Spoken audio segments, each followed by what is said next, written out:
Chapter 3 is all about summarizing data in numbers that are easier to work with and understand. So the first stop is we're looking at the mean, median, and mode, or measures of center. Now we can calculate this by hand. This is not hard to do by hand. Add up all the numbers, divide by how many there are. That's the mean. So 39.1 plus 28.1, 30.4, 31.8, 22.9, 32.9. Add those up, divided by 6. There's 6 numbers there. That gives us the mean. Now, what we can do instead is use StatCrunch. That's what I recommend you do. And here we have our data. We're going to go Stat, Summary Stats, Columns. And just select the data that your column's in. And then make sure we have the mean. We want the median. And then we also want the mode. That's all the way at the very bottom here. So I'm going to control click that. Hit compute, and there's all of our data right there. So we don't have to do the calculations by hand if we don't want to. We can just use StatCrunch to do all this stuff.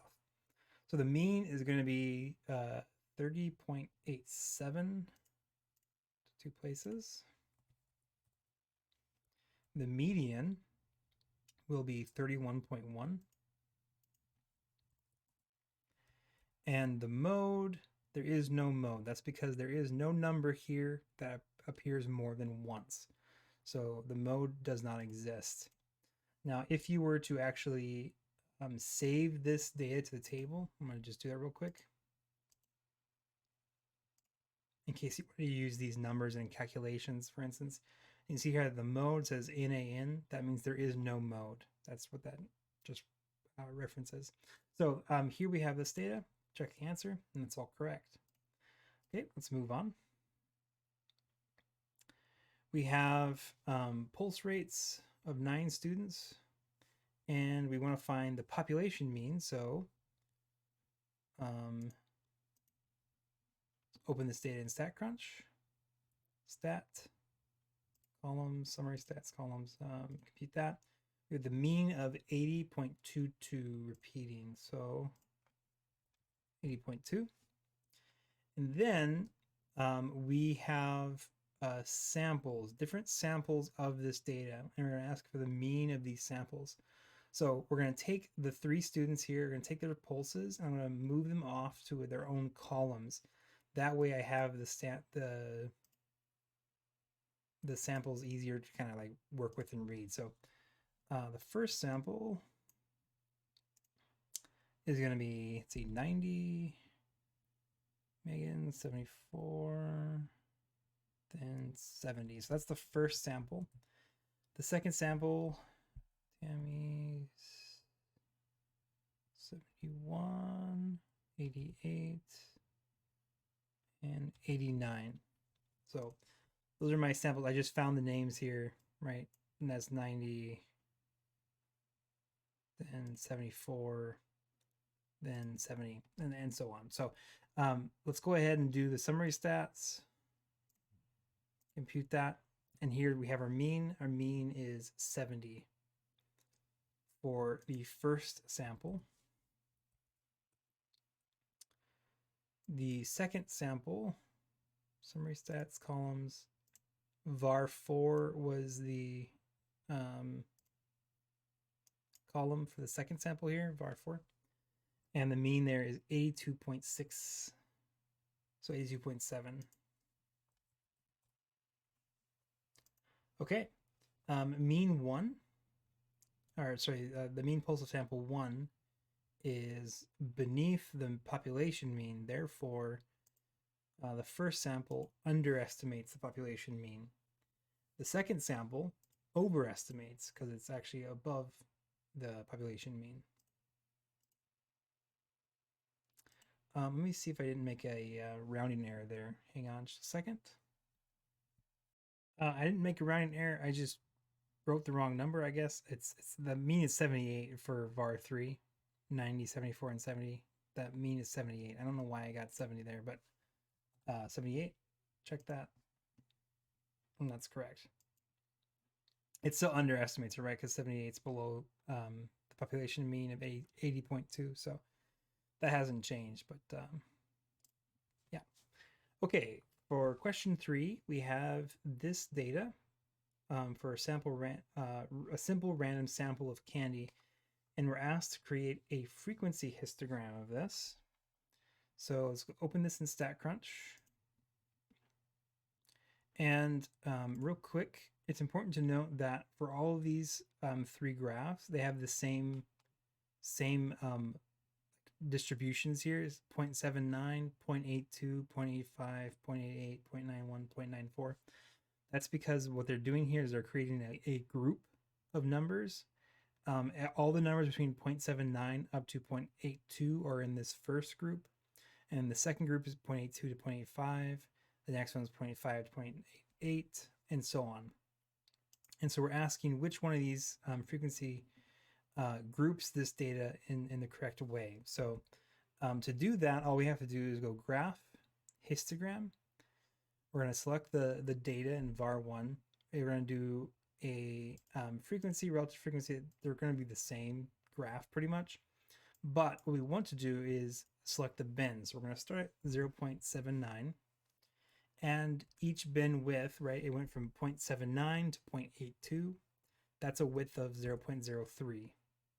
If I compute that, this is the frequency diagram that we get. We have four numbers are within this first group of 0.79 up to 0.82. We're not including 0.82 in this group. We're just including 0.79 up to 0.82. And in the second group, there's 3 of them. Third group, there's 2 of them. Final one, there's 1 of them. Of course, that looks like B. And this graph has the highest point here and the lowest point. It kind of tails off to the right. So you can see that it gets lower and lower to the right. That's where the tail goes, and it's skewed towards the tail. So it's skewed right. Always skews towards the tail. Now, the mean of this data is really easy to find, right? Just stat, summary stats column. Compute that, and we get the mean of 0.839.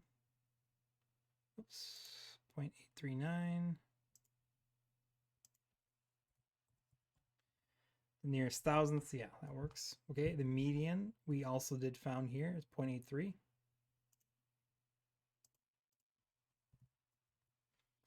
Okay, and it's asking us which measure of central tendency best describes the weight of the candy. So this is our data, and the highest value is in this 0.79 to 0.82. So kind of more towards this, right? The mean is 0.839. That's going to be somewhere around here.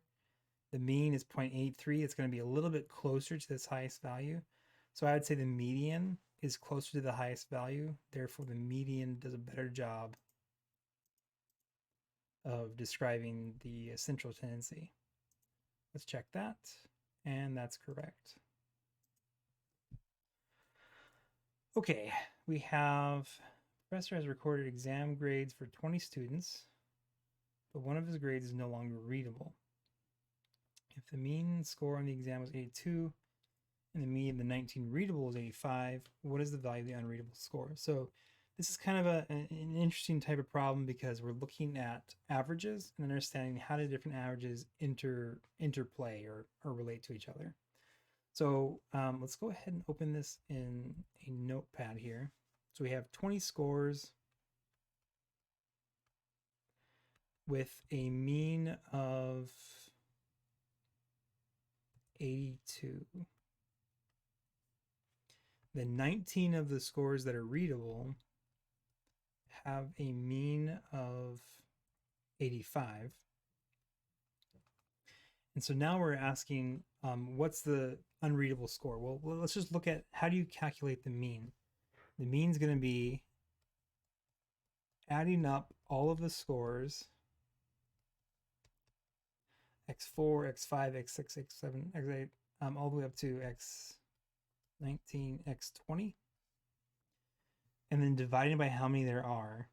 There are 20 scores, and that is going to be the mean. And we know the mean of these 20 scores is 82. That's what the mean means.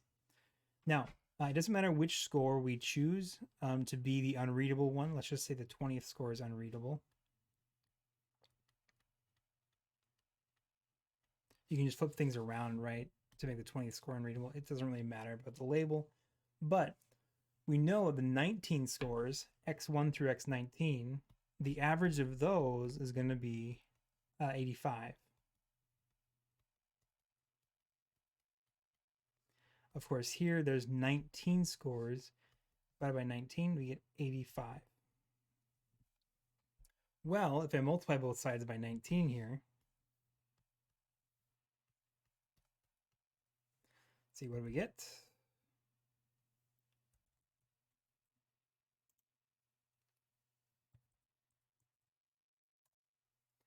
1615. That means that x1 plus x2 plus x3 all the way on up to x19 equals 1615. And it just so happens that this set of numbers is right here, which means I can replace the thing in yellow with the number 1615. So we get 1615 plus x20 divided by 20 equals 82. Well, this is a simple linear equation with one variable. We're just going to get the variable by itself. I'm going to multiply by 20. So we get 1615 plus x20 equals 20 times 82 is 1640. And now we can subtract 1615 from both sides. So x20 equals 25, not 35. All right, so the answer should be 25. That's correct. Okay, moving right along, we have sample variance and standard deviation. Now, of course, in the book, if you look at the formula for variance and standard deviation, it's kind of this complicated process. Let me just show you that real quick. So here we have the population standard deviation, and really all you're doing is you're taking the mean, which is mu here, the Greek letter for m, taking the mean and subtracting it from each of the values, dividing it by how many values there are. Well, you're going to square those numbers, then divide it by how many numbers there are, and take a square root of that. So it's not that complicated to define. It can be tedious, though, to do it. And doing it by hand for large data sets is just going to take way too long. So instead of doing it this way, we're going to use StatCrunch. We're going to use software to solve it. Now, it's important to note this is the population standard deviation. That's not what the question asked for. It asked for the sample variance and standard deviation. Variance is just the square of standard deviation. So to find the sample, we're going to go 2 pages forward. And here we have the sample standard deviation. And the only difference between the population and sample is this n-1 here in the denominator. The population was just n. The sample is n-1. That deals with the degrees of freedom that you have. And we always divide sample by n-1. So in StatCrunch, when you take data and you do the summary stats of it, so stat, summary stats column, take the data, you can see here I have variance and standard deviation already shown. These are the sample versions of that. So they're already divided by n-1. If you wanted the population, all you'd have to do is add in the unadjusted variance and unadjusted standard deviation. Those are for the populations. Okay, so here we have our standard deviation, or actually let's do variance first. Yeah, variance is the squared version. Variance is 30.7. Population is always given this Greek letter sigma, which is the S in Greek. And the sample is given the lowercase s. So we're going to use lowercase s here. Sample again, sample standard deviation is going to be 5.54, 5.5 for one place. Let's check that, and that's correct. And really all you do is just take 5.5 and you square that and you get 30.7. Of course, it's going to be a rounding error off, but that's really all there is between the standard deviation and the variance. Okay, question 6. We have an insurance company crashed 4 cars in succession at 5 miles per hour. The cost of repairs was this. Compute the range, variance, and deviation. So let's open this in StatCrunch. Stat, summary stats, columns. Make sure range is in here. It is. Compute that. And there we go. So our range is 226. That's really just the highest value minus the lowest value. So 450 minus 224 is 226. Yep. The variance is 10,646. Quite a large variance. And standard deviation, yeah, is 103.17. That's the reason why it's so large. The standard deviation is so large here. 103.18. Okay, let's check that. There we go. Keep moving. We have data represents weights in grams of random 50 samples of candy. Determine the sample standard deviation weight. Oh, we know how to do that. Stat, summary stats, columns, var1. Standard deviation is 0.06447.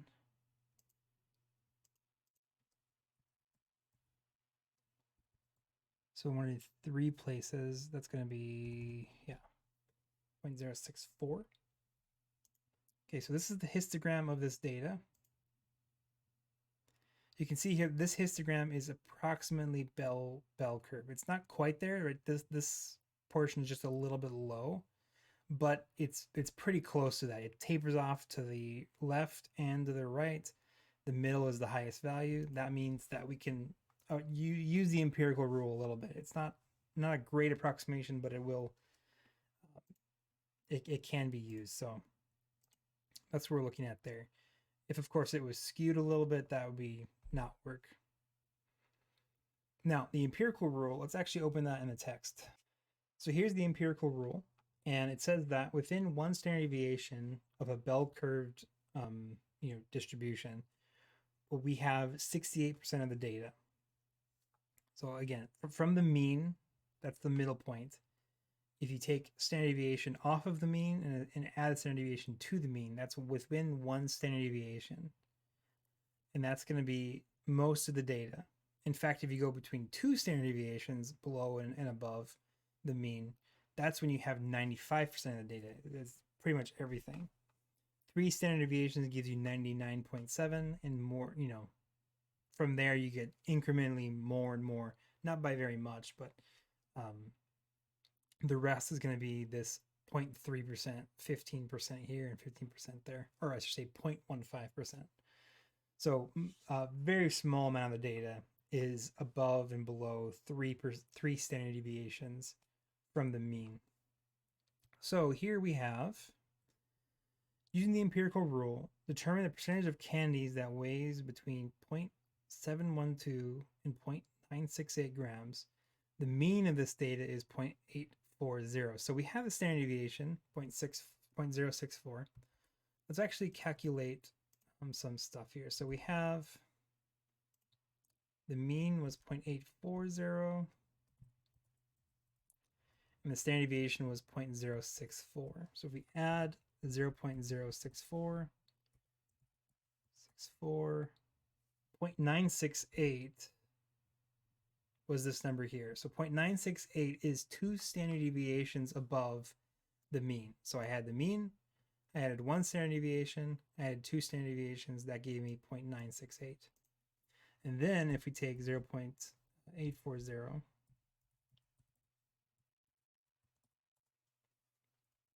0.712 is 2 standard deviations below the mean. Therefore, this is asking what percentage of candies is between 2 standard deviations from the mean. According to the empirical rule, there are 95% of the data is within 2 standard deviations of the mean. So that's what we need to put in there, 95%. Now, what is actually between 2 standard deviations? Well, for this, let's actually open StatCrunch with the data. And I'm going to sort the data. So let's see, let's go sort. I'm going to select var1 and sort it by ascending. And what that does is it sorts all the data from lowest value to highest value. And we know we're looking for 0.712, anything lower than 0.712, and anything higher than 0.968 is not within 2 standard deviations. I think those are going to be more unique, so I'm going to look for those. I have one value here, 0.71 is below 1 standard deviation. And the above, I think it was above 968. There is no value above 968. Therefore, there's only one value below 2 standard deviations. And there are 50 total. So 49 out of 50 are within 2 standard deviations. Only that one value was outside of those 2 standard deviations. Therefore, 98% of the data, 98 percent, 49 out of 50, are within those 2 standard deviations. So 98%. Okay, so the empirical rule to determine the number of candy more than 0.904. Well, let's figure out what is 0.904. I'm going to add a standard deviation to this, and I get 0.904. So we're asking, what percentage of candies weigh more than 0.904? In other words, according to the empirical rule, what percentage of candies is more than 1 standard deviation above the mean? Above the mean is the key thing there. We're not looking for above and below. We're looking for only above. It's going to be on this side of the curve. So we have 13.5 plus 2.35 plus 0.5. Everything else is going to be below that 1 standard deviation. So if we add up those numbers, we will get, let's see, 13.5, 2.35.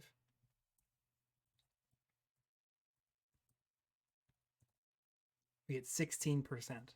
16% of the data is above 1 standard deviation from the mean. This is 1 standard deviation, and above that is going to be 16%. So that's what we're looking for there. And now it's asking us, what's the actual percentage?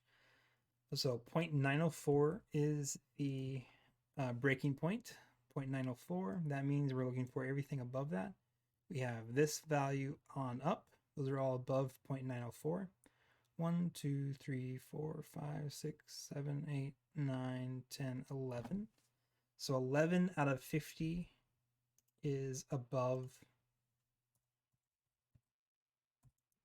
1 standard deviation. In other words, 22% of the data. So we get 22%. Let's check those answers. And they're all correct. So the reason why these weren't exact was, of course, because this was not exactly a bell curve, right? It's slightly off of that, but it's pretty close. I mean, those percentages aren't that terribly far off. Okay, what is meant by the phrase degrees of freedom? So this is the n-1 that's beneath the sample standard deviation. The population standard deviation, right, is just division by n. You don't have n-1 in there. So let's go through this. The degrees of freedom refers to the number of observations that must be taken into account when computing that. That's incorrect. The number of observations are what you do when you sample a population. So the degrees of freedoms are dependent upon the number of observations. You do not, um, you do not like force the number of observations depending upon the answer. No, that's not how this works.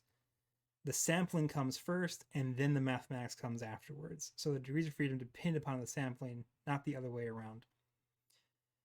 There are n minus 1 degrees of freedom in the computation because an unknown parameter mu is estimated by x bar. For each parameter estimated, 1 degree of freedom is lost. That's correct. The sample mean is estimated. Sorry, the population mean is estimated by the sample mean. And because of that, we're estimation, we lose that degree of freedom. Let me just go through the rest of it here. There are n minus 1 degrees of freedom because it's divided by n minus 1. No, we divide by n minus 1 because there are n minus 1 degrees of freedom. It's the other way around again.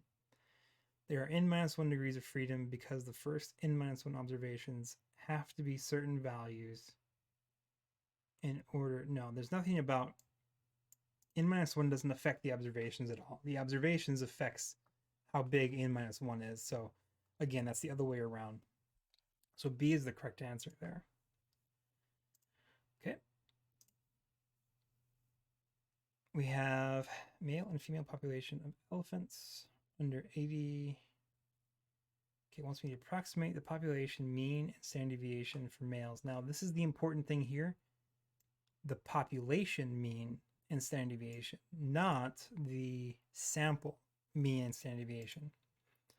So when we do this, we have grouped data here, right? Groups are in 0 to 9, 10 to 19, 29 to 29.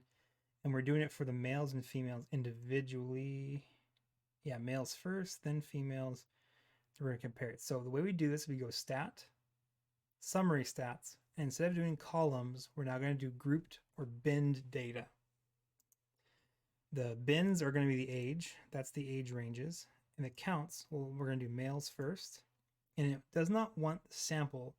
It wants the mean and standard deviation. So I'm going to select mean and unadjusted standard deviation. So I'm going to use control click there.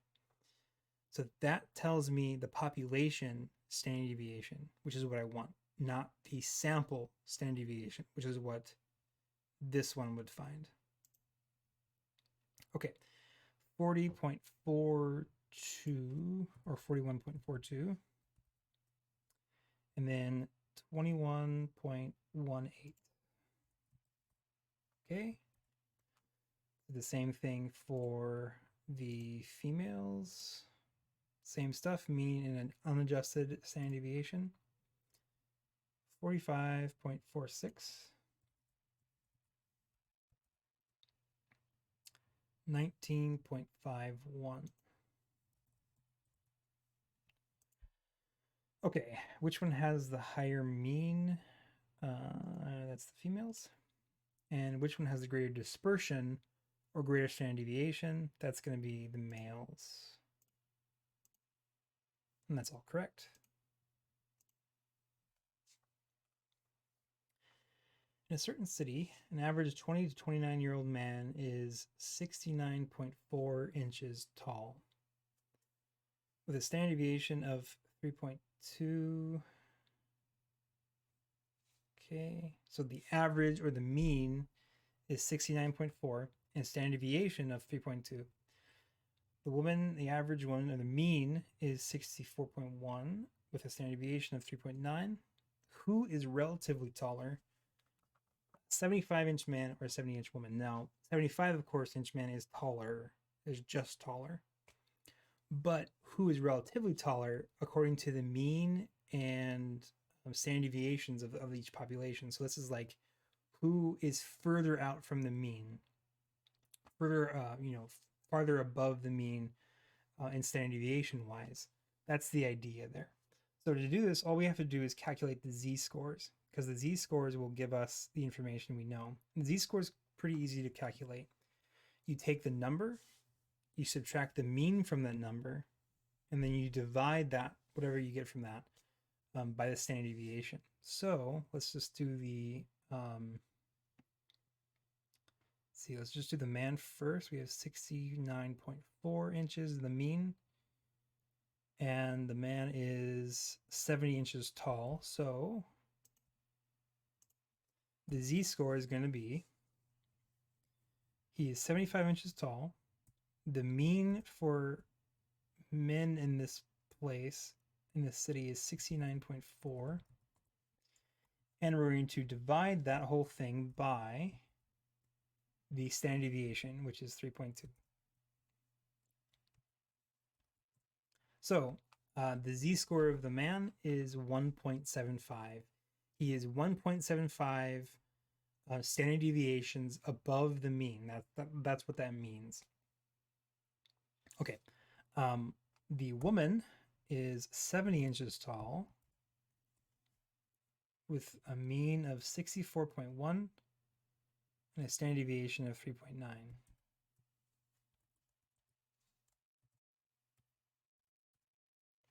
So the woman is 1.51 standard deviations above the mean. Therefore, the man not only is taller, 75 versus 70, but also relatively taller. He's further above the mean standard deviation wise than the woman is standard deviation wise above her population. So if this number were bigger, then she would be relatively taller. That's the idea here. The z-score allows you to find that kind of information. So the z-score for the man is larger than the z-score for the woman.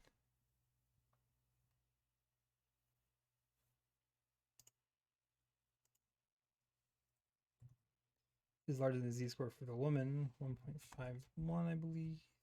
Yep. So he is not only taller, but also relatively taller. Yep. So once again, the z-score just tells you how many standard deviations it is away from the mean. And the further standard deviation wise, that's the relatively taller or shorter idea there. Okay. Manufacturer of bolts has quality control policy that requires destroy any bolts that are more than 4 standard deviations from the mean. Okay. Has a mean length of 12 and a standard deviation of 0.05. For what lengths will the bolts be destroyed? Well, just 4 standard deviations. They're more than 4. They're more than 4, not 4 standard deviations away from the mean. Or no, it says destroy any bolts that are more than 4 standard deviations away. So that can be less than 4 standard deviations or greater than 4 standard deviations. It doesn't say just has to be greater than 4 standard deviations. So the bolt will be destroyed if it's less than 4 times 0.05 is 0.2. So 12 minus 0.2 is going to be 11.8. And 12.2. So any bolt that's less than 11.8 will be destroyed because that's more than 4 standard deviations lower. And any bolt that's greater than 12.2 because that'd be 4 standard deviations greater than the mean. Check that. That's correct.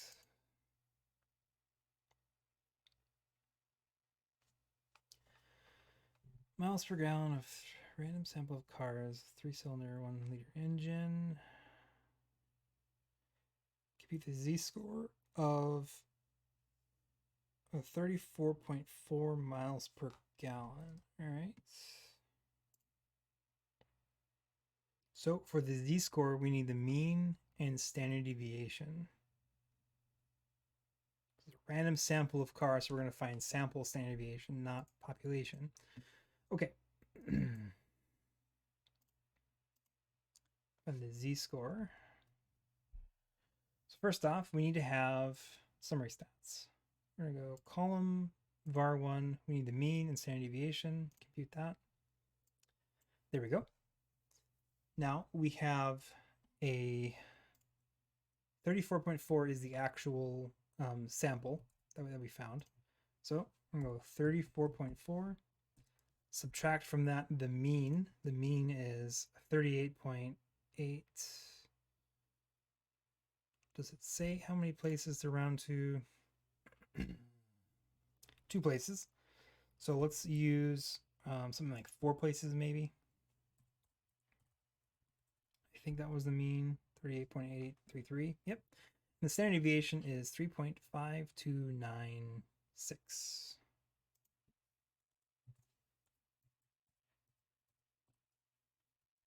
Double check that's correct.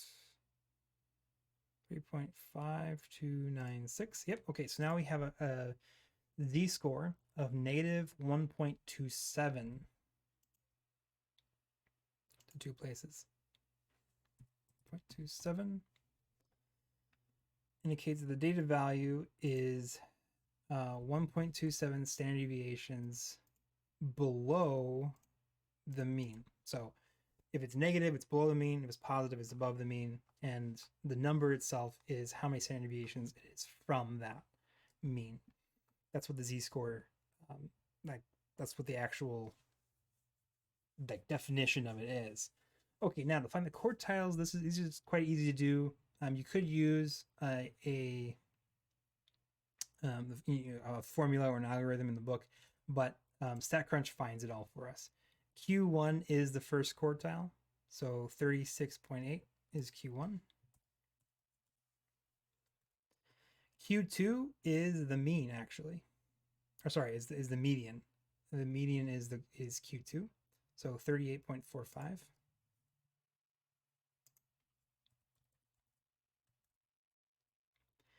And Q3 is quartile 3, 40.9. Okay. The interquartile range is the difference between the quartile 1 and quartile 3. And you can actually do that there, right? If you subtract that from that, you're going to get 4.1. Actually, StatCrunch, if we went down, we could find the interquartile range by just doing IQR. And you can compute. And IQR is 4.1, just like I calculated. So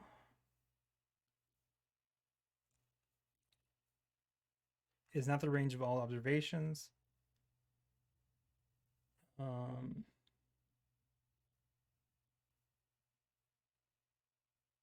Nope. Not the fences. It's used to calculate the fences. And it is the range, the middle 50% of the data, which is what quartile 1 and quartile 3 give you, 25% and 75%. So this is going to be 4.1. Okay. Upper and lower fences, this is defined by doing quartile 1 minus 1.5 times the interquartile range. Let me just find that in the book real quick. So here is the box plots, and you can see that the lower fence and the upper fence is quartile 1 minus 1.5 times the interquartile range. Upper fence is quartile 3 plus 1.5 times the interquartile range. So that's how you can find those fences, as they're called. Let's go ahead and open StatCrunch.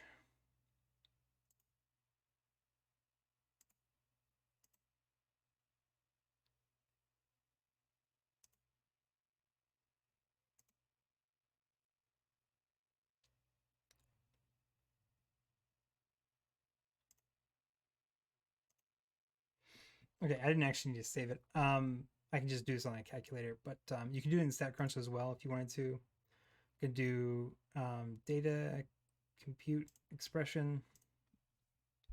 We're going to do quartile 1 minus 1.5 times the interquartile range. Okay, compute. So that's going to be our lower fence. Upper fence is going to be compute expression quartile 3 plus 1.5 times the interquartile range. Compute that. And that's going to be our upper fence. So 30.65 and 47.05. Okay. are there any outliers? Outliers are the ones that are lower the lower fence or above the upper fence. So what actually might be easier is just to open it in StatCrunch again, just to get a fresh data set here. It's just to organize the data. Sort var1 by ascending. We're looking for less than 30.65 and more than 47.05. This is the smallest value, so there's nothing less than 30.65. And there is one value greater than 47.05. That's 49.2. So that's going to be the only outlier for this data set. 49.2, yep. Okay, let's check those answers. And those are all correct. Okay, last one. We have this set of data here, and we're asking to find the 5-number summary. Now, the 5-number summary